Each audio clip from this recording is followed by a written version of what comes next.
Evening, Gasheads. Welcome back to another episode. We are back with episode number 37, of course. Hope everyone is doing well. As always, make sure you leave a like, subscribe to the channel as well. Thanks for the brilliant support on the season preview. As always, get in your comments. Let us know. Leave us any questions. Of course, if you're watching back on the replay, don't forget to leave your predictions in the comments as always. And yeah, we're going to be joined by Danny as well from New York Talk. Make sure you go and subscribe to their channel. And yeah, hopefully you enjoy the episode. Like I said, leave a like, subscribe. We're going to get into the Northampton win, the new signing on loan from Villa, the Cardiff game as well. And of course, at the end of the show, we're going to be doing our Rovers predictions and lineup. But before that, we are joined by Danny. Evening, Danny. How are you? I'm not too bad, mate. How's yourself? Yeah, not too bad, thanks. Yeah, it was good to see the obviously season's finally started as well. But yeah, like I said, go and subscribe to New York Talk, and obviously we're going to welcome Neil and Josh as well. Evening, lads. You good? Good, mate. Good, mate. How are you? Yeah, not bad. Like I said, apart from a bit of annoying game the other night, but it is what it is. It's the Carabao Cup. But yeah, even into Thatcher's and Sam. Even into Chris as well. And like I said, yeah, get in all your comments, drop a like. I think we hit about 80 likes on the last one. So if we can get anywhere near the same, then that would be brilliant. It does. I know I've gone about every time, but it does really help out the channel and push it to other Rovers fans and even in Tom as well. But yeah, Danny, I mean, thoughts on your season so far? I know it's only been 2 games. You lost on the opening day at Exeter. Of course, the controversy of Steve Evans not shaking hands and all that. And then you beat Crew in the cup 2-1 at home. What's been your thoughts so far? Underwhelming, I think, has been my thought process so far. I think the hype that not just Steve Evans built up during the close season and pre-season, but also how the fans have sort of all gathered around Steve Evans as a bit of a our saviour will take us back to the Championship, that sort of thing. But I think the display at Exeter, I mean, I only caught the first 45 minutes or so because I was at work at the time and I caught it on my break.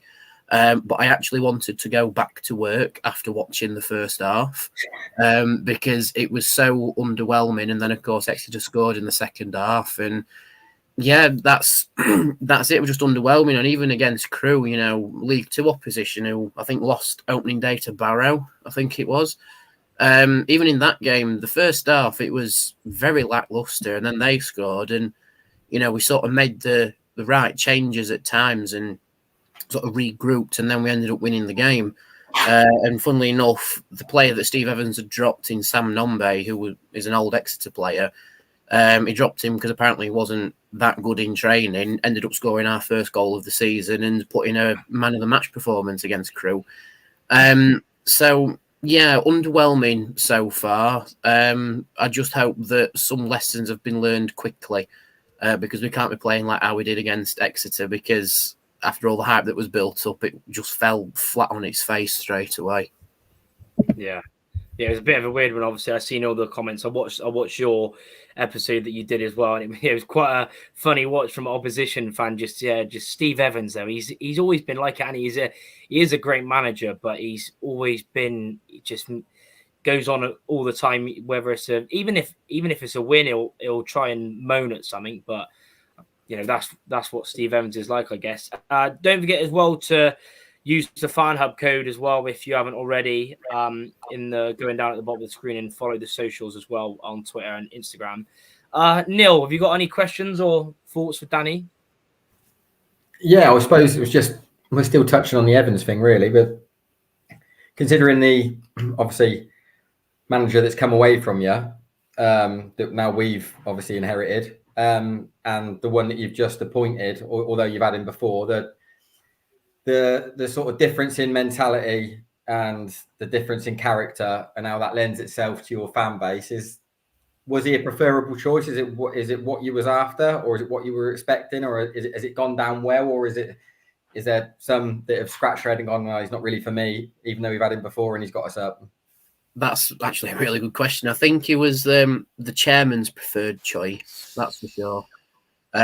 because from some people I know who were associated with the club, they've said that we tried to get Steve Evans straight away after we sacked Matt Taylor, but he wasn't available at the time, and so we went to Liam Richardson, which arguably was worse. Not to knock Matt Taylor, I mean, we had him on our podcast at the start of last season after he kept us up, and he's a brilliant man. He's the sort of man you want to go for a pint with and talk football, and just pick his brain. But I think he tried to change things too quickly with Rotherham because we'd just come out of the Paul Warne era, which was very highly successful, not necessarily at staying in the Championship, but in terms of having that bounce back ability the next season. And I think in Matt Taylor's first proper transfer window in the summer, he just tried to change it too quickly, and we just couldn't adapt to it quickly enough. And I think it was a bit of a rush decision to get rid of him. It felt like a baby out with the bathwater situation because we went 4 weeks or so without an appointment. And you'd think, sacking a manager that quickly off of the back of a 5-0 loss to Watford, I think it was, you'd have at least someone lined up, but it took 4 weeks, and then Richard Wood and Lee Peltier being interim managers, and then eventually we got Matt Taylor. We eventually got the next manager in, so it was just, a very strange shift in ideology. But I think Evans coming in is an attempt to get the feel-good factor back at the club, which I understand after last season. But I think the fans who remember Steve Evans between 2012 and 2014, when Rotherham went from League 2 to the Championship in 2 seasons, that's sort of the nostalgia side's ringing true. But I sort of just missed that era. I was just finding my feet in football, and I knew what was happening at Rotherham United, but I'd not seen Steve Evans' football and how bullish his personality can be. I think my first experience really of that is the Exeter game, and seeing it's gone all the way to a charge by the FA, and him not shaking hands with the opposition manager and having a go at the referee, who I thought was actually okay. I thought the referee for the Crew game was much worse, but he said nothing to him. It's sort of left me on the fence with Steve Evans. I was on the fence initially because I'm not the biggest fan of going back to a past manager trying to relive something that happened in the past, because it feels a little bit like going back to an ex. It's not quite going to be the same. All the memories come back anyway. But I think this season is sort of Steve Evans has sort of looked at it and gone, yeah, we're going to challenge for promotion, but he's backtracked on it in a recent interview and said we're in a transition period. So it's like, well, which one is it? Yeah. I understand Mick on our podcast is not a fan of his at all. And I'm sort of leaning more towards the side of, he needs to prove me wrong sort of thing. But in terms of his approach to football and, the never say die attitude, I think he complements Rotherham United in that regard. But we've had, Paul Warne, Matt Taylor and Liam Richardson being a bit more composed on the touchline, shall we say. And because I've sort of evolved in football with that, that's why Steve Evans rubbed me up the wrong way a little bit. So I'm on the fence with him. He's got a lot to prove, we'll say. Yeah, it's definitely a fair point. I mean, Josh, have you got any thoughts or questions on Rotherham for Danny?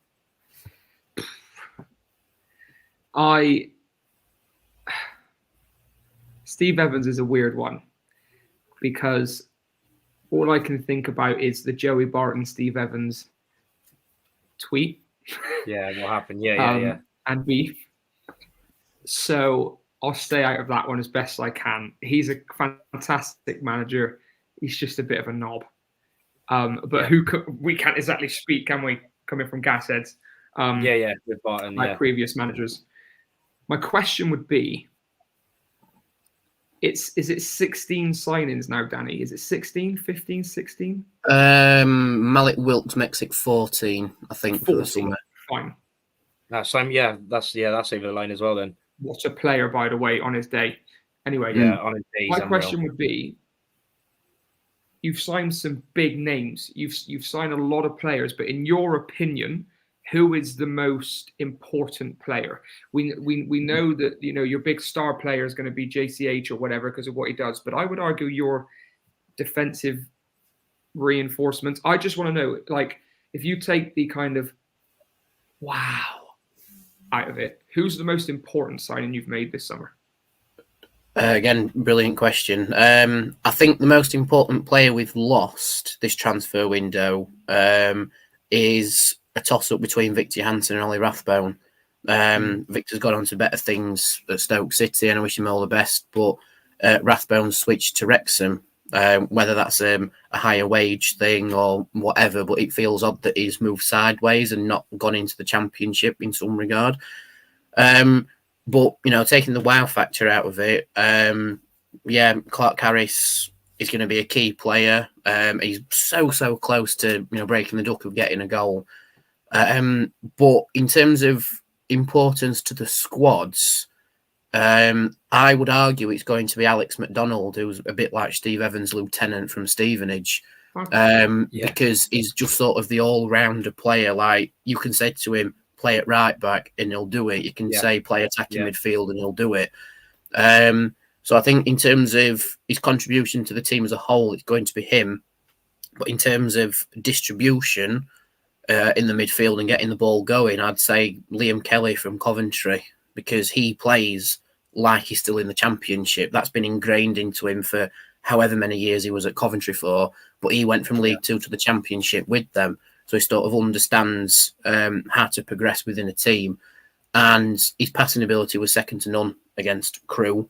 Hopefully he can apply that against bigger teams in the division that will play more free-flowing football, like Birmingham or Huddersfield or Wrexham potentially, but also be capable of playing against the teams who will just battle to win the game, like yourselves, for example.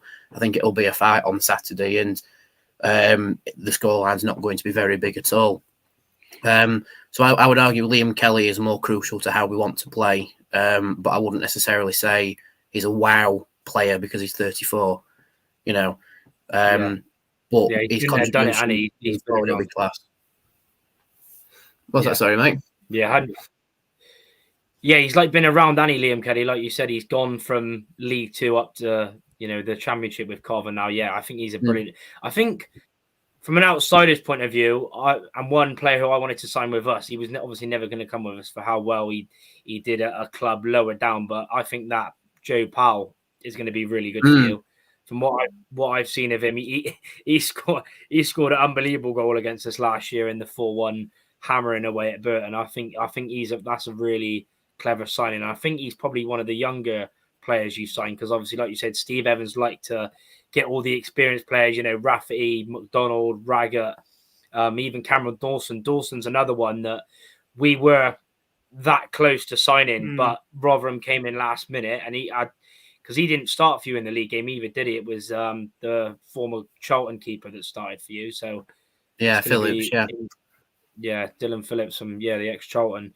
But I mean, it's nearly quarter past now. We'll find out what are you going to go with for a starting 11. What would you pick? I know it's only been, and it's still hard because, like you said, you've made so many signings. But what would be your starting 11 to face us on Saturday? I've tried my hardest to work it out with Fano, but picking a starting 11 with Steve Evans as a manager, it's like picking the lottery numbers. I would say after the Crewe game, I would go for Dawson in goal. And it's also, you know, something Steve Evans would do. You know, we'll play the goalkeeper that we beat you to signing, that sort of thing. And then the back line, Raggett's a doubt, so it'll probably be Humphreys and McCart in the middle.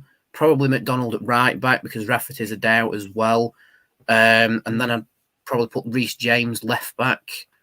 Midfield, it'll probably be Kelly and Doffin, I think, with Powell in there as well, making it a 3. And then up front, I hope it'll be Clark Harris, Nombe, and possibly a Song. I think the young lad that we've signed is a very raw talent, but he gets in the right areas, and I think he just needs to be more confident in his shooting, and he'll be a real hatful. So I'll throw a song in there as well, because Hungbo's a doubt as well. No, interesting. Yeah, so lots of players with doubts. Then I'm sort of annoyed that Raggett isn't playing, because whenever we face Raggett, I think he's done well at Lincoln and stuff, and Pompey obviously won the league, come into the team. But whenever we've played against him, he's been horrendous. He's one of the worst, along with that Ricardo Santos and Bolton. They've been two of the worst players I've seen. So it's an interesting that he's a doubt. And what would be your score prediction for the game? I think just to upset Steve Evans, I think it'll be 1-0 you lot. But I'll take the that side of thinking out of it, and I'll say Rotherham will probably win 2-1. I'll say is my prediction. 2-1. And what goal scores are you going for Rotherham? Oh, I'll go for Nombe and Powell, I think. Interesting. But yeah, that was a good insight on obviously your thoughts on so far the season, Evans, obviously, and your predictions as well. We'll be doing our predictions at the end of the show. It's a little bit different for tonight because Danny could only join us for the first sort of 15-20 minutes. So yeah, we'll let you go, but thanks for coming on, and make sure you go and subscribe to New York Talk on YouTube as well. So yeah, cheers, Danny. Thank you very much, lads. Have a good show. Cheers in a bit. Take care, mate. There we go. That was Danny. Good insight. So yeah, like I said, we're gonna get onto the Northampton game, Cardiff game, new sign, etc. There was a question as well. I think from Charlie saying, do you think Matt Taylor will get us better on the ball with the group of players at his disposal off the ball? I think we're good with our shape. Yeah, hopefully you would expect that from his time at Exeter. He played really good football. So yeah, I think so. Do you lads agree? Neil, what do you reckon? It's difficult, isn't it? Because you can only play when you've got the ball, and when you're playing against some of these sides, like you've seen on Tuesday, sometimes you're going to have to work damn hard just to get it back. Yeah. So you're only going to play well with the ball when you've got a bit of continuity underneath your belt of playing that way. And at the minute, we have looked good over what we've seen so far, like the bloke says, without the ball, being combative and obviously well organised and good shape, etc. But we haven't really got it down and moved it as well as we'd like to. But that's purely because, one, we're in a stage of the season where you haven't built or formed any form of relationship with who you're in there with. Mm-hmm. And two, a side like Northampton aren't going to just let you do it. They're not going to let you just get it down and move it. So you've got to play the percentages against certain sides of how you're going to get in behind and work your way of getting a result. Cardiff, again, we'll talk about Cardiff in a bit, but I think you pick and choose your moments and you pick and choose your games when you start getting it and moving it and when you can find the opportunity to do so. And I mean, will he? I don't know. You'd like to think so, wouldn't you? But like I've said before, I don't care how we win a game. I don't care if we're terrible on the ball. If we win games by big diags and sticking it in the box and making things awkward and messy and getting success that way, then so be it. If we get it down and moving it, it's nice and pretty on the eye, all the better. But I agree. Do I think he will? I'm not sure, mate. I'm really not sure. And what he's got in front of him as far as ball playing ability, if he can get that sort of box midfield operating, potentially. But then again, if you're coming up against Huddersfield on the road, maybe even Rotherham, or a bit further down the line when sides are in the swing of the season, you might have to sacrifice doing that. Yeah, 100%. Yeah, I was the same, and I was the same. A lot of people commented on my reactions. Yeah, so was Josh and his on your TikTok. That was hilarious. Listening to your voice after the game, that's what happens every time. Yeah, my voice is always like that after a game. To be fair, it's really bad. Yeah, it's not Josh, good when you're a blooming. Well, I was just saying this. I lost my voice, and it's not good when you're So for those who don't know, I'm a first aid and emergency rescue trainer. So I teach courses on how to save lives, essentially. I couldn't speak. I couldn't speak. Yeah. This is how we do CPR and when. What a day. Yeah, mine goes bad all the time after a game. But yeah, Josh, what's your thoughts? Do you agree that, obviously when we're in the swing of things and when they've got a bit more of a better relationship with each other, do you think again he'll be trying to add that sort of football, or do you really care about that? Are you like sort of the same as me and Neil? Like, as long as we get a win or score, that it doesn't really matter? Or do you reckon he'll sort of bed it in once they've got a bit of a better relationship?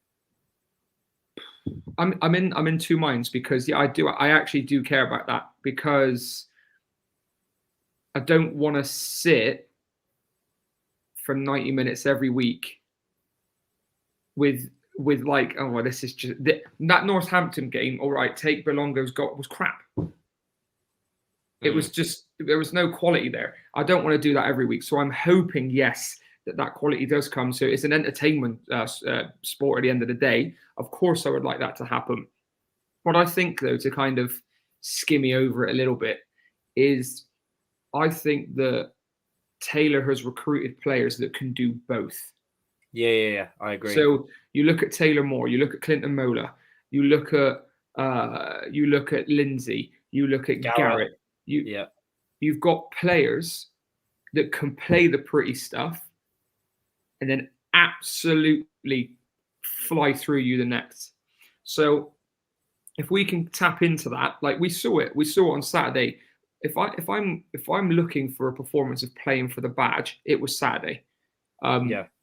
So yeah, I do think that he will get the ball down and playing, because what I've actually worked out about Matt Taylor as well is that he's quite meticulous. Like, he's very much like, you need to hit your numbers, you need to hit your patterns of play, you need to hit this and that, because he doesn't like the scruffy football. He doesn't like that. But what I think he's also done is, okay, plan A is to play people off the park, but plan B is let's get down and dirty. And I actually think that please don't crop this, anybody, but it's like Arsenal, in the sense that plan A is to play pretty football, walk it into the net. But if Arteta says this ain't working, do you remember Havertz's tackle away last season at St James's Park, Newcastle? Put whoever it was into the first row. You've got players like Gabriel, people that are actually willing to take a hold of the game and say, right, let's make this happen, rather than try and magic it happen. So yes, I do think he will get the ball down. I do think we will see better football. But I also then think we'll see a little bit more steel. I'm thinking Bogard in my head. Last season, he was very much the case of, he looked great on the ball, but he'd always he'd jump out the way and he wouldn't get. We don't have that now, because if you do that, you're not playing. You ain't playing. So I'm kind of with you. I want it to look pretty, of course I do, because I'm paying to be there. But as long as we get 3 points, I'm not too angry. But I would just like to be more entertained, Yeah, definitely. Well, I think it all depends on who you come up against. I mean, for example, we'll get into Cardiff in a bit, but you look at the Cardiff game, we did play some good stuff. Most of the balls, the passes were on the floor. Yes, there was a few balls round the side and over the top when there was space. But then you look at Northampton, and the same will be Saturday. That is from what I've seen, the highlights and what the lads on New York Talk said on their podcast, was that a lot of hoofball, and that's what you expect from Evans. I remember when in the COVID season, when he was at Gillingham, when they come to the Mem, that's all they were doing, and we were awful off it. But I'm hoping we've seen on Saturday, like defensively, we dealt with those long balls. It was just the midfield area we got a little bit outrun and stuff like that. Yeah, but I feel like this team is less likely to be roughed up. Yeah. And I know it's only 2 games of the season, and it's weird because I say that after the Scouse contingency have left, which is strange because they were the tough cookies. But you're not, like, you look at Taylor Moore and you think, oh, he's a pretty boy, and he look at you. You will absolutely fly that tackle, through you. wasn't it? That tackle, mate. That's why I lost my voice, because that tackle, I was up. I was giving it. Come on! It was. I feel like we're less likely to be, but look, we will be bullied at some point. We are going to get outclassed. Well, I think Saturday's gonna be one to look at. Yeah, because that's I what mean, they'll be doing with JCH. in my preview tomorrow on because I've obviously just created that new YouTube Gas Fan TV. Go and subscribe to Gas Fan TV if you haven't seen on Twitter, and Josh has got a new channel, so go and subscribe to that as well. I solely created it because I was fed up on Facebook and everyone on sending the links in. I don't have TikTok, so I just made a different one. So, but yeah, one of the guys who I did the preview with tomorrow, it's coming out tomorrow. He said, I will say this. He said, although we lacked a bit of quality away at Exeter, if you want anything from the game on Saturday, you're going to have to work so hard. Yeah, that's what it's like playing against Steve Evans' team. Yeah, I agree. Yeah, it was always the same, isn't it?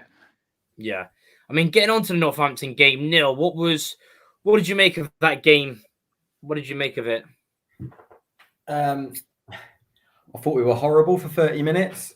I thought we were really clunky. You know, nothing really. You didn't see anything that really lent itself to thinking we were going to be anything more than that for 90 minutes. But the first half hour, I thought we were terrible. But I thought coming out, second half, it was a bit of a dead rubber, wasn't it? Two bad sides playing each other, it looked like, first half, really. And then second half, we've come out, and I thought, I'm watching it, I'm thinking Northampton they're gonna kill themselves doing what they're doing, because opening day, away from home, and they're just hitting diags all half, and they're expecting their wide men to chase and chase and chase and chase. And I thought they run themselves into the ground. And after sort of 75 minutes, they were hanging on, because they looked like their lungs were going to fall out of their body. They were like absolutely shot. And we started getting a little bit of success, started getting moving, because they started getting a little bit leggy and ragged.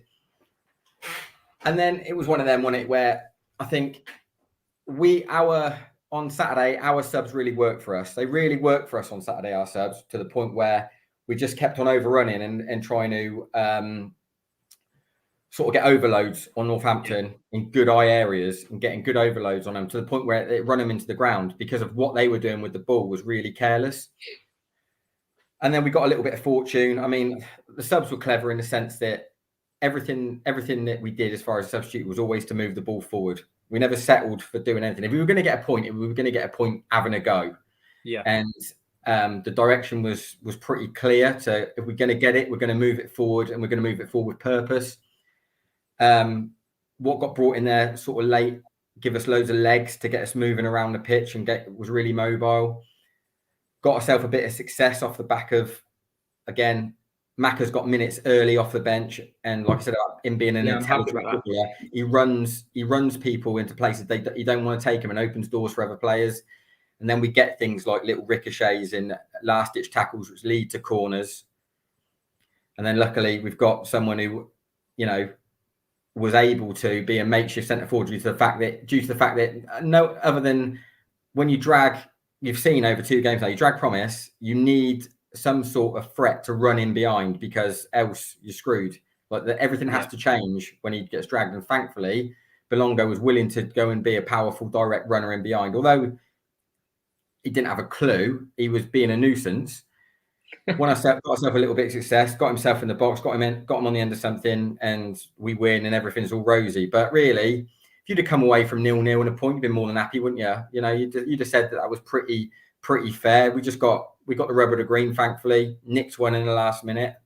But as for an opening day, considering what we've seen for the best part of 13 seasons, 13 years, you snatch your hand off for it, wasn't it? It was all positive for me. It was all positive. You come away on the opening day with a brand new squad that are all getting to learn about each other. First game of building like connections and relationships. Kept a clean sheet, and managed to pinch yourself a winner against a side that you're probably going to think that could be pretty valuable come the end of the season. That we've nicked 3 off of them, because you never know where us and Northampton are going to be sitting in relation to each other. So as far as the opening day, 3 points, how you get it, I'm not too fussed either, but it was pretty positive for me. Yeah.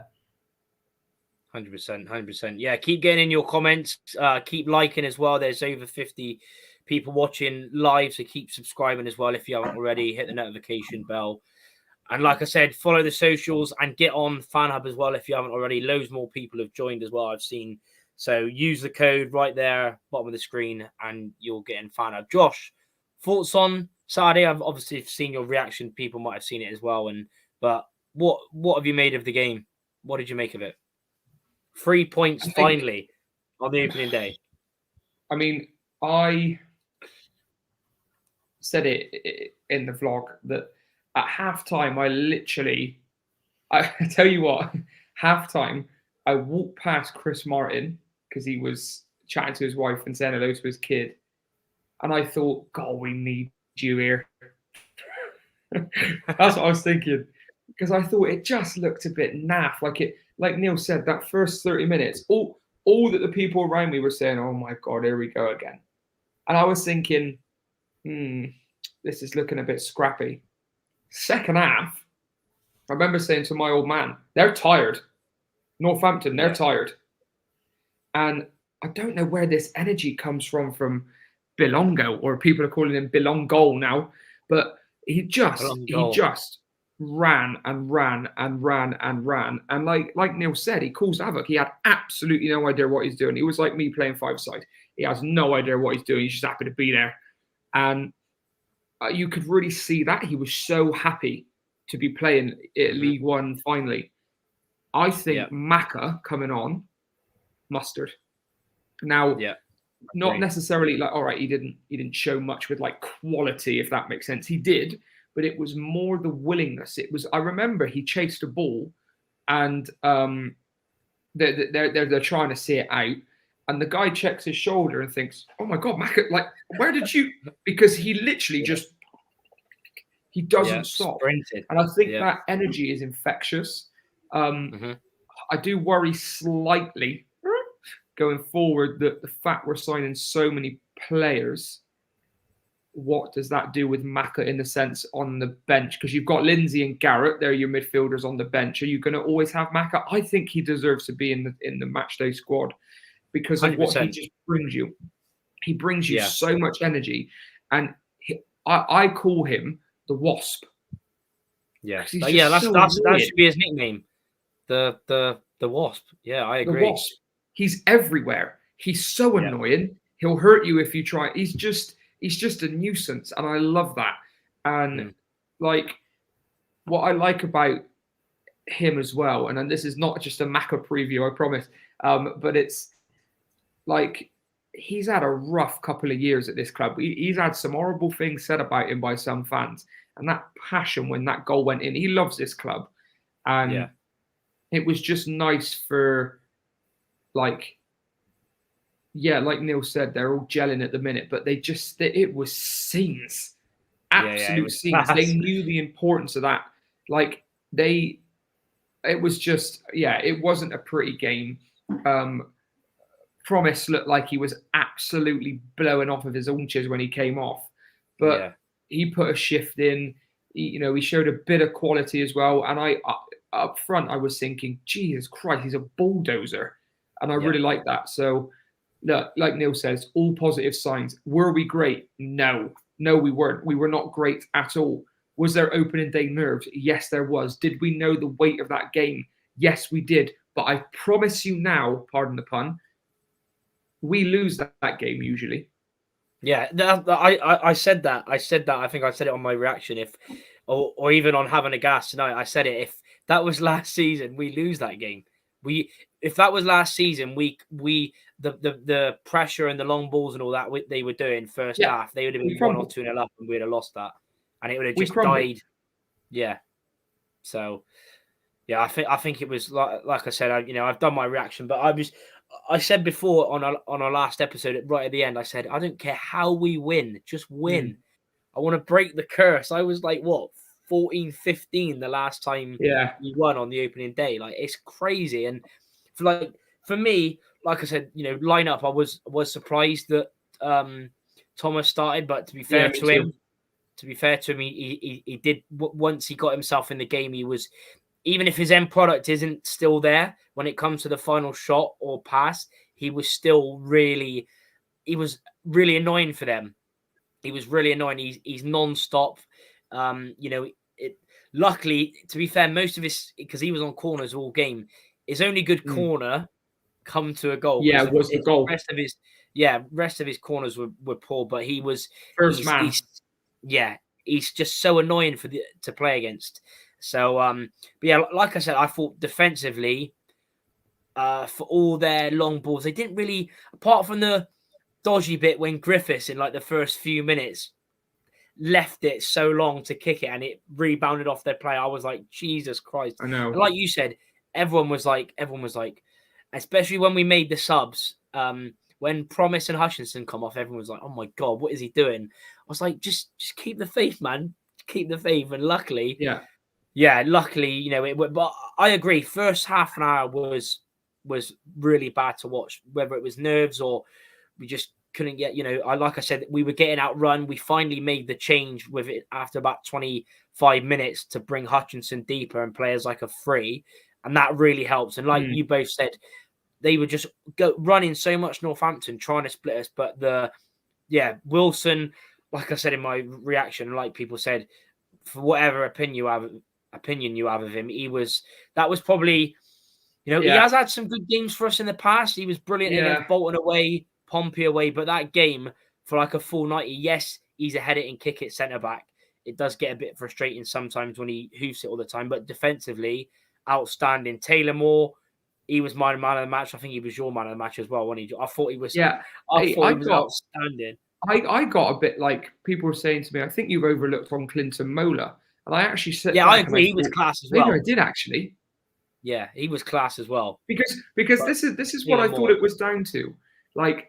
Taylor, this is why I thought Mola didn't do as well as the other two, but I think maybe I'm wrong because Taylor Moore, you were seeing him busybody everywhere, making last-ditch tackles, pinging it, quality, etc. Wilson, everyone was just gobsmacked that he finally is looking like he likes the club, but Mola made no errors. And I think that's why he went under the radar because he didn't have to make a latch ditch tackle. He was so good. He didn't make any errors, so he kind of just slipped into the background. I actually think that performance was underrated. I think he was quality. The back line were quality. LT never moans. He just runs his butt off. Belongo, he made so many errors, but his passion was infectious, and he just kept going and going and going and going, and everyone just got on like. We could see people were trying, is what I'm trying to say, and I like that. I like that a lot. And that's what you want to see in it. You play for the badge on the front. People remember the name on the back.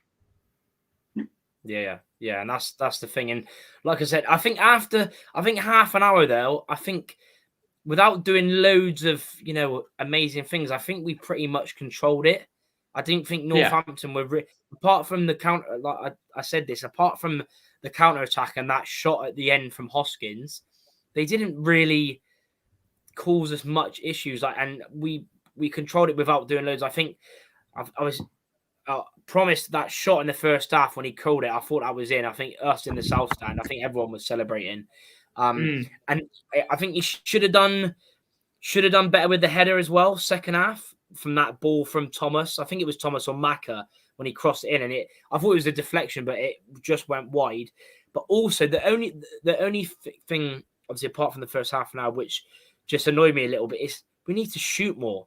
We need to shoot more. Hutchinson and Thomas, that bit when they were through, like they had about 5 yards of space. Just shoot. People won't moan for shooting. Just shoot. No. That's all we need to do a little bit more. But like I said, to get a clean sheet. Finally break the curse. That's all we wanted. I mean, Neil, who was your man of the match for Saturday? If you was to give one. Honestly, I think over the two games that I've seen, I think Clinton Mola's a standout of all of it, to be honest, personally. Yeah, he's I just think he constantly plays forward. He constantly looks to play forward. He's versatile over that left side because he can go left. He can stay high as wing back. He can fill in as a left-handed centre half. Even when he's got the ball, he's happy to come inside with it. And from what you've seen on Tuesday, he's got really good recovery as well. I just think over 2 games, and I know it's 2 games, he looks like the one that is caught my attention the most out of all of them, to be honest, just due to the fact of how versatile and how consistent he can be in all of his elements of his game at the minute.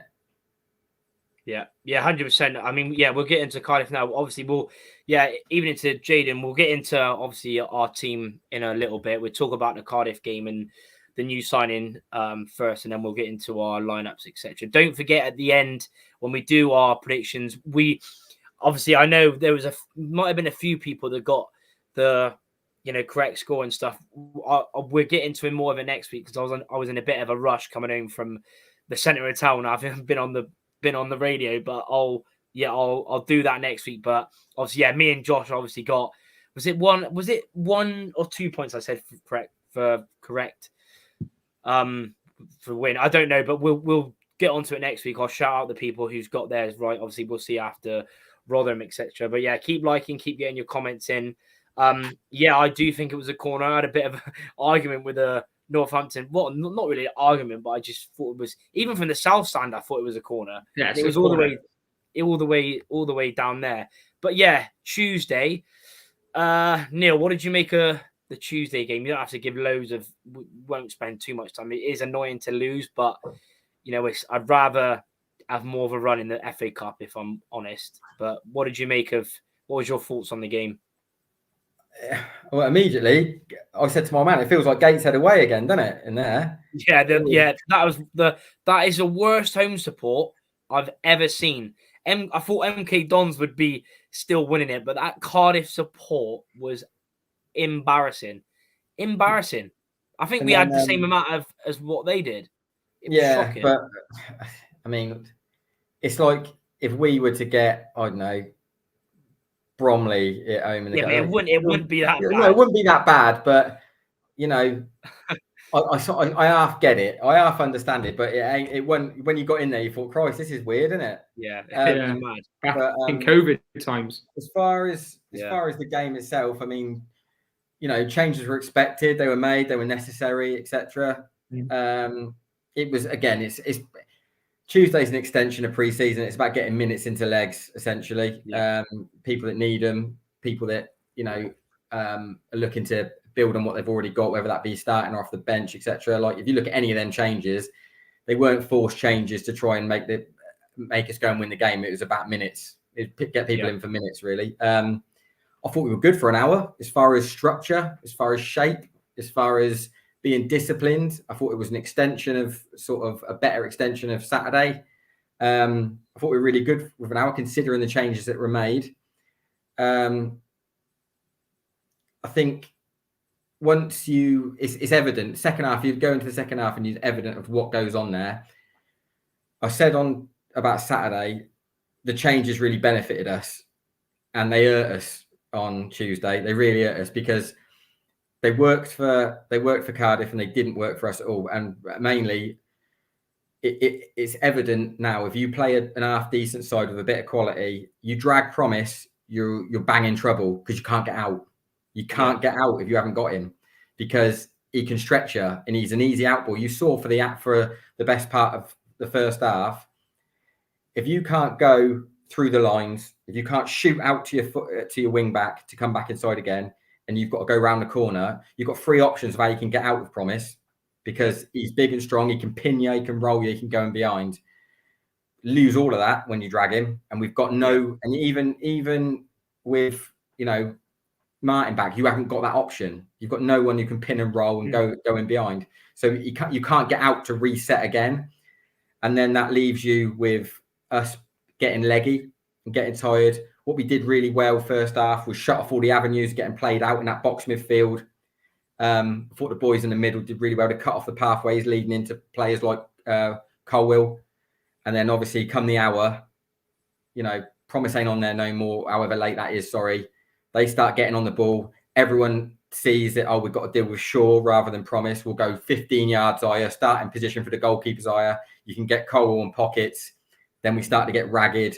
You look at someone like Forbes out on his feet towards the end, really reckless with the things he's doing, not for any fault and just being knackered out on his feet. An academy boy that has never done it before, really struggled to get his legs underneath him late into the game. And good players, like that they've got Cardiff, they'll identify that. They'll identify that and they'll play on you, and you'll go down your side to try and get a bit of success. Last sort of 15 minutes, Cole starts bossing it, getting on it, moving it, showing what he's about as far as playing in pockets when we're getting ragged and can't get tight and shut off them avenues. But I thought as far as the first hour was decent, but again, you look at someone like LT's that close to being a good player. He's that close to being a good player. But again, I go back to decision making. He's made 2 decisions that's made us defend on the edge of our own box. One of them, I talk about Forbes. He's got to make that foul. He has to make that foul in the middle of the pitch. He can't just let him roll you. And that's naivety of academy football. He's just not understood his assignment there of a player that's got him on the half turn, rolled him in the middle of a pitch on a break. It's ended up leading to a save and a corner, and they've scored from the corner. But we can avoid that if you make a good tactical foul in the middle of the pitch. But if you're going to get a learning curve off of a game, you might as well have it be that one. Yeah, 100%. So, like I said, good for an hour, but plenty to learn off of how you manage your game and what you do with yourself when you haven't got that option of an outlet. Because sides will look at that and go, well, once Promise is dragged, we go 15 yards higher. Now our starting positions are all going high because they can't get out. And they'll start pinning you in and getting their good technical players on the ball, 30, 40 yards from goal, and they'll start overloading you and making you tired. Yeah. You're 100% right. I noticed that literally within a few minutes, as soon as the outlet of Promise goes off, we obviously, you had Kofi, who's not a striker. Obviously, Tuturio come on with 10 minutes to go. So at least he should be back in the squad. We need him to get minutes. Same as Martin, he'll be back Saturday. Need him to get minutes. I think we agreed that we need to sign a different type, a striker as well. I still think we need another option. I think we've agreed that. But yeah, most of it, I agree, for 5-6 changes for me. It does feel like a bit of a missed opportunity because Cardiff made 11 changes. And we made 5 or 6. So it was disappointing in the end.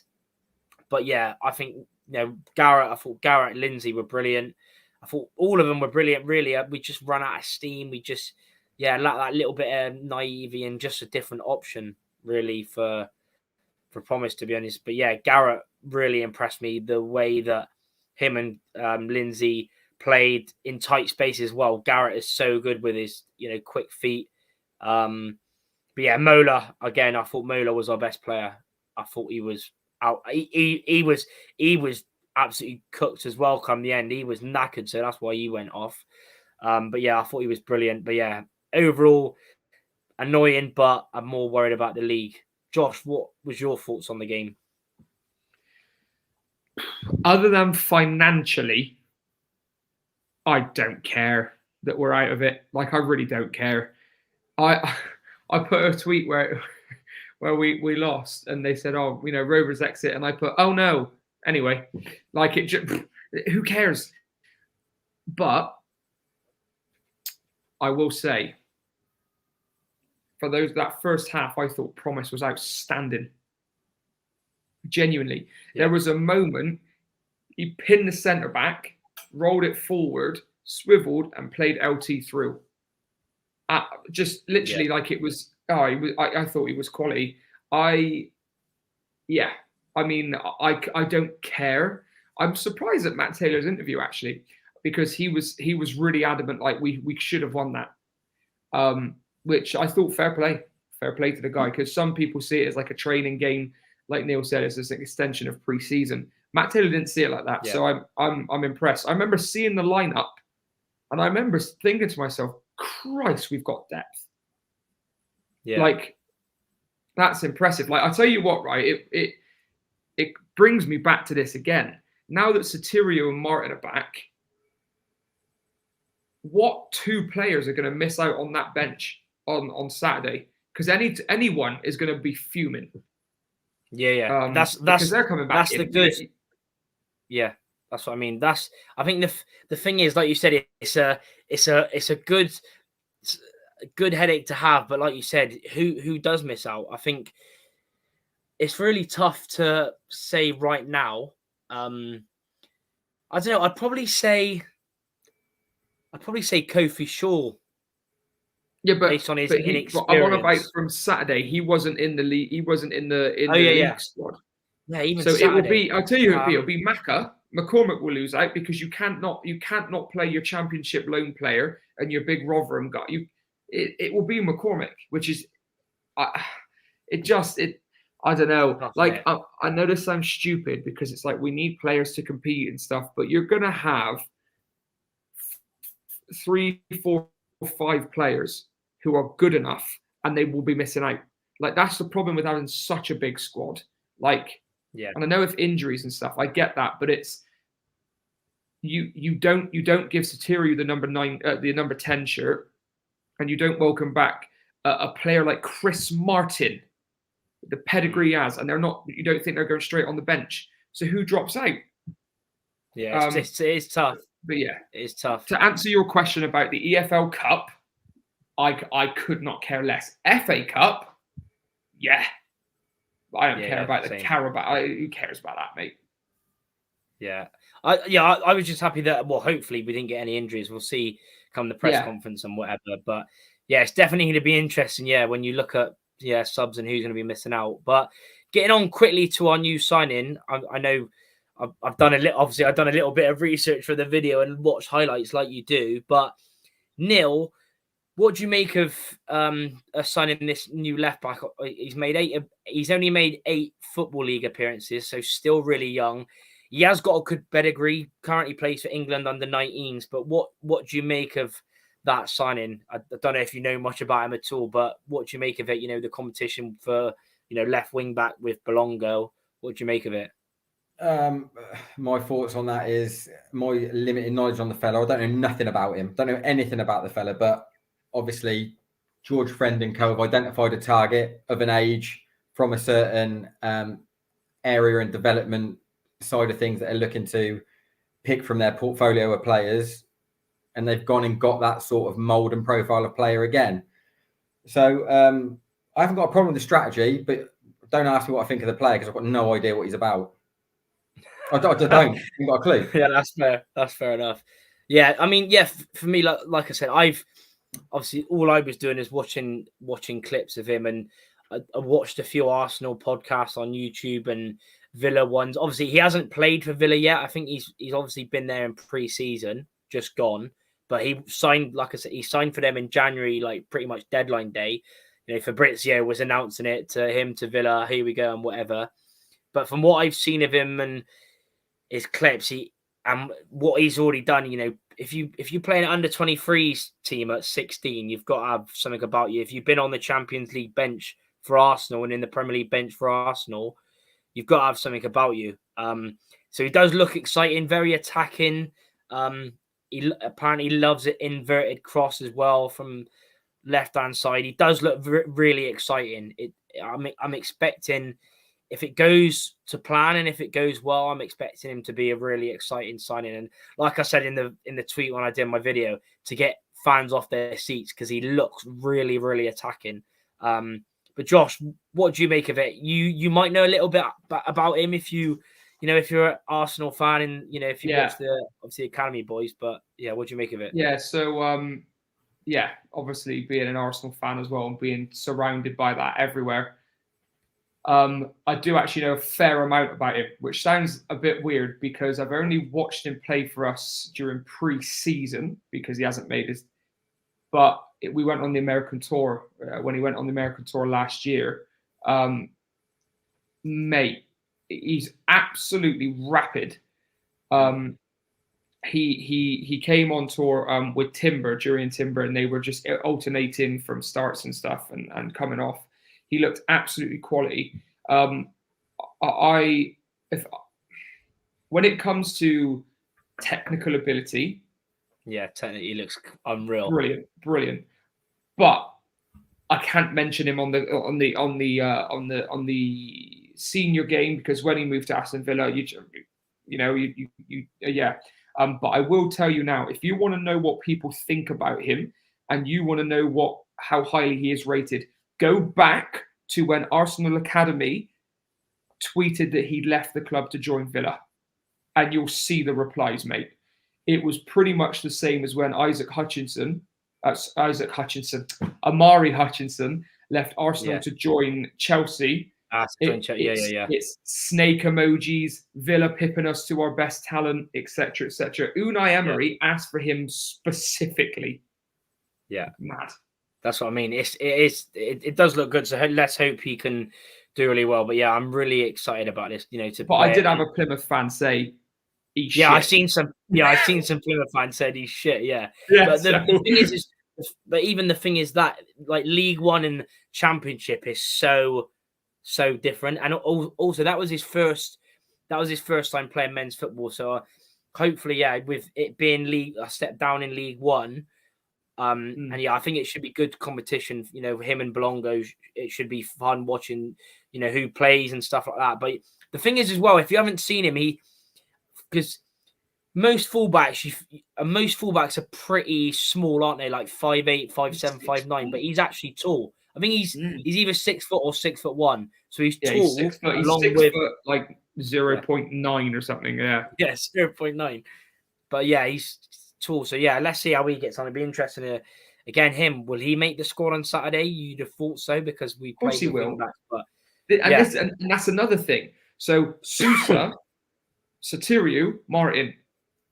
What 3 players drop out, mate? I'll read them to you now in a second before we go on, because I've been thinking about this, because I put a tweet out and people were saying, "Oh, you're too soft." It's not that I'm soft. It's just who this is my problem with big squads. So you've got McCormick, Lindsay, Senior, Forbes, Matty Hall, Taylor and Garrett. 3 need to drop out. Who? Yeah, it's impossible right now to choose. That's what stresses me out. Unhappy players like that. But the thing is, though, I guarantee you. Obviously, fingers crossed. I don't want injuries, but I guarantee you, within like a month, it'll be. Things will happen like suspensions, red cards, yellow cards, whatever. That. But I think we need it for now, though, because you watch say by the time we get to November, December, you watch will be saying, God, where's all the? Obviously, I hope it can happen, but you got a plan for that, haven't you? We need a bigger. Yeah, I get that. It just, I don't know. It stresses me out in the sense that like, you're not giving this kid the number 3 shirt if he ain't going to play. So who drops out? Like I don't know. It just that just gives me the bit of the heebie-jeebies as well, because unhappy players can cause problems in a squad, and I just don't want that to happen. So as long as they got the right attitude, sound. Yeah, I think one of them will be probably a centre back, because he won't. It's either Connor Taylor or Forbes, I reckon. So I reckon a centre back, maybe Maka. If you drop Connor Taylor, the gas heads are gonna go ape. No way. It's definitely gonna be an interesting one. But plenty of talk on that. Obviously, keep hitting the like button. We'll be probably another 10 minutes. Try and be quick, because we usually want to keep it an hour. But there's always just so much to talk about, and so much obviously detail as well. And obviously, so hopefully you are enjoying it. Keep hitting the like button. FanHub, code, Twitter, Instagram, follow us all. Subscribe to Josh's channel. Subscribe to TikTok. Subscribe to this one, of course, as well. But getting into Rotherham, Neil, give us your thoughts on the game, and then get straight into your lineup as well. Considering what we all expect Rotherham to be and where they're going to end up sort of come May, it's perfect time to get them. If you're going to get them now, because they're not in their groove yet. So if you're going to get a big hitter, get them now on the road. So more than happy to go out to Rotherham and see how we get on against them, because they're far from perfect yet, and no one will be really. I mean, Huddersfield look good at the minute, but I mean, Huddersfield look good. That's okay. It's a couple of games, isn't it? It doesn't tell the full story, but like I said, Rotherham look clunky at the minute, so it's a good time to go there and have a stab at them. Like we touched on before, what they will be is they'll be determined. They'll be very forward thinking. They'll probably be very similar to what we are as far as aggressive off the ball and in wide areas to stop crosses and stop delivery, etc. And then when they do breach the halfway line, they're looking at the strength and power to do what we've looked to do as far as one individual player is pin, roll, get in behind, win fouls, and they've got 3 that can do that pretty much. So I think it's going to be a different one for us to navigate, because they'll probably play 2 centre forwards right up against 2 centre halves, and one will go spare, and then it's a matter of us trying to be able to play them cut out balls out of that back line and see if we can get any success out of that with that midfield trying to bite in and win that high to set free someone in the hole, and then 2 centre forwards peeling off 2 centre backs. You know, it's going to be a bit of a game of chess with that, but like I said, we've promised if we have to go round corners and spin centre halves and get reset to turn sides round, then we can do with him. It's just if we're at 0-0 or we're in the game and we have to drag Promise on 60, 70 minutes because he's blowing and he's not up to speed yet, which none of them are, to be honest. Their lungs will be hanging off at the end of 90 minutes for all teams until you get to sort of October 1st. They're all going to be like it. None of them are going to be right until then. But I just think my concern is whether it be Rotherham or anyone else, when we're in games, we've got to drag that threat of going in behind and our easy out ball spinning and getting reset and getting up the pitch and being able to get our shape back again. When that, you saw Tuesday, what happens when we lose that? We're really vulnerable. And we have to find a different way of playing. And the formation and the how we've set up at the minute is flexible. There's a way of doing it, but it's finding the personnel to be able to be the guy who sits at the top of that pitch and find a way of navigating our way out from being at the top. Plus, as much as we said is, you know, as good as he's been and willing, we haven't created a lot. We haven't created a lot to date. But I think, like I said, I think we can go up there and give it a shot, effort for effort, stay in the game, be gritty, try and get under their skin, try and make them question themselves in the way that they're not perfect at the minute. What do you want, score prediction? No, you're starting 11. Oh, starting 11. All right. Yeah. We'll go with in a sec. Everyone leave your starting 11s in the comments as well. Let us know. Griffiths in goal. I'll go with 2 markers of Moore and Mola, with Connor Taylor going spare. Connor and Ward in the middle, with Sinclair and Senior either side of them. Hutchison and McCormick in the hole. Promise through the middle. Interesting. Josh, what would your starting 11 be? So, I think he will make one change from the Northampton game. And you know me, Hayner, and you know I love Grant Ward. But he was poor. Yeah. So I think that Grant Ward will drop to the bench, and I think Jake Garrett will start. Other than that, I think it will be the same. Interesting. Yeah. Yeah, for me, I think Connor Taylor was good on Tuesday, but I think I'd still keep Wilson. I think he was brilliant. I don't think you can drop Wilson. He might put Taylor in because he's a little bit taller, and obviously he's got quality as well, of course. But I think because Wilson played really well, I'd keep the same back 3 just for a bit of continuity.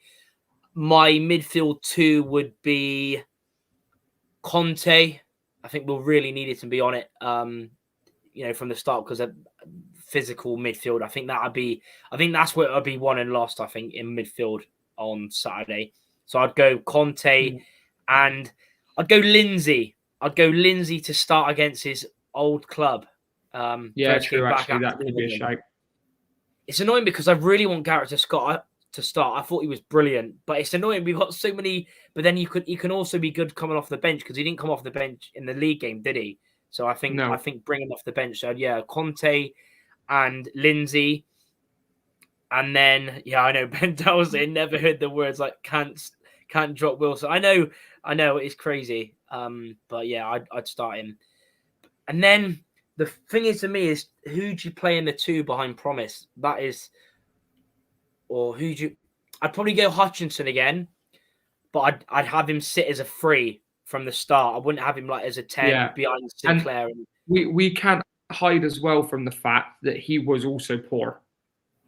On I Saturday. didn't think he was. I didn't think he was awful, but he was average. No. Yeah, nothing came off for him. Like nothing really come off. Yeah. Yeah, because he had that shot which they blocked, didn't they, as well in the second half? Yeah, I thought that was flying into the net, by the way. Yeah. So then, it's really tough. I'd probably go Maka and I don't even know. It's really tough. I'd probably go Maka, Sinclair, and then Omachiri. That'd be my team to add. So yeah, score predictions. Obviously, we've got a few that's already come in. 1-1 says Chris. I think Martin will score in the second half when he comes on. Lewis Pope's gone 2-1. And then Matt's has also got his lineup as well. So everyone else get your score predictions. We got 54 currently watching. So can we get 50 plus predictions? Do put them in. And if not, don't worry, because of course, like if you missed last week, the giveaway will be at the end of the season for score predictions. 3 points if you get the correct score. 2, I think it was 1 or 2 points if you get the correct result. And then obviously no points if you get it wrong. So get all your predictions in. Leave them in the comments if you don't after the stream, if you don't put them in now. But do let us know. Neil, go with you first. Score prediction? 1-1. Goal scorers? I would say McCormick for us and Hugo for them. 1-1. Yeah, Hugo, that's what I mean. Even to have him in League One I know his goal scoring hasn't been the best, but remember, what was it, 5 or 6 years ago? He had that move to West Ham, wasn't it? There was that video. He's like, "Oh, look at all the bubbles." That video. Can't wait to walk out with all the bubbles. Yeah, can't wait to walk out with all the bubbles. Can't wait to see all the bubbles. That was mad. So yeah, Neil's gone for 1-1. What an absolute one-ad. Yeah, that was mad. That's what I mean. Even him in League One because he started on the weekend. Whether he starts them, I don't know, on Saturday. But Josh, what's your score prediction? Same as Neil, 1-1. And I would say the goal scorers are strikers collect. So Promise for us to get his first goal. I think he needs that, and he's come close. He strikes the ball quite cleanly sometimes, and then other times he scuffs it. So I think he just needs that one. And I reckon, we love an ex-Rovers player scoring against us. So it's going to be JCH. And I'll give you one better. He'll celebrate as well, I reckon. You reckon he'll score and celebrate? I reckon he'll score and celebrate. Like, not one of the, muted. I reckon he'll, proper, I don't know. I don't want to see if he celebrates, I'm done. If he celebrates, I'm done with him. Honestly, I love him, but if he does that, fair enough. If it's, I don't want to say it actually, but yeah. So you've gone 1-0 as well. Promised to get his first league goal. I'm going with. I was on one of the other hosts on their channel. I'm actually on one of they're announcing it tomorrow on their channel. So I was on a away fans preview, and I'm going to go with the same prediction. I go with that. I think, especially at the time we're playing them, and after the Cardiff performance, I can see us going there and playing. I don't think it'd be anywhere near like that. I think it'd be scrappy, but I think we're going to nick it again. I'm going to go 1-0 Rovers, and I'm going to go. I do want Promise to score, but I'm going to go for Hutchinson. I think Hutchinson will score, and I think we'll win 1-0. We haven't got the best record there. I did see us win there back in 2012-13 season when we went up there and all the snow was on the pitch and they got it off and we won. I think we won 3-1. But yeah, I've gone for a 1-0. And Josh and Neil have gone with a 1-0. So yeah, let's see the other predictions. Up the gas, RJ says 1-1. And even into Matt Bray as well. Gas going up. Love that. Hopefully we do go up. We'll do them on the wings. 2-1 Rovers, Sinclair and Omachiri, and he reckons JCH. Yusuf says 1-1. Taylor Moore number. I was going to go for a Taylor Moore goal, you know, but yeah, I went with Hutchinson in the end. Jaden says 2-0 Rotherham. Unfortunately, I think we'll struggle to create chances, and against Rotherham will be tough. To be honest, I wouldn't. I know you say this, but I wouldn't be surprised. You know, with anything. I wouldn't be surprised if Rotherham turn us over, a draw. Obviously, you could say that anyway, but let's hope for a win. But yeah, nothing would surprise me. 3-1 Rotherham though. Omaturi will get his first goal. Let's get to some other ones as well. We've got 1-1. Wilson and the Weeble will be upset. I'm not sure if he's on about another Wilson or James Wilson scoring. Imagine that. Wilson, naughty little goal in front of that away, and that'd be class. Andy Robbins says 1-1. Ben Darrell also says 1-1. Steve Evans to get sent off. Yeah, I wouldn't be surprised after he's just been fined. Not surprised. Mats has gone 2-0. And that's all the predictions for now. I've got another one from Barry as well saying 2-2. So, yeah, a lot of people think we're draw. I've got a few losses in there and a couple of wins as well. So, fingers crossed we do get the win. But who knows? I will be doing a reaction after the game. I will be going up there. Hopefully get plenty of away gases up there. And let's see what happens. I don't have a clue. I don't have a clue how many we're taking up. Haven't seen it.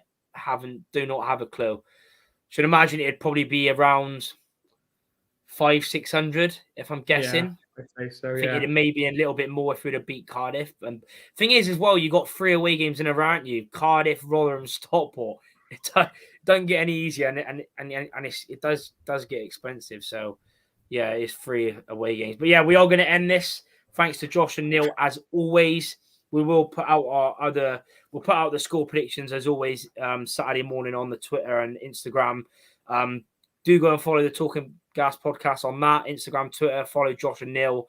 Subscribe to Gas Fan TV, Josh's new channel. A preview will be up tomorrow, and follow his TikTok as well. But yeah, thanks to everyone watching. Thanks to Neil and Josh, and I'll see you on a reaction of hopefully another 1-0 win up the Gas.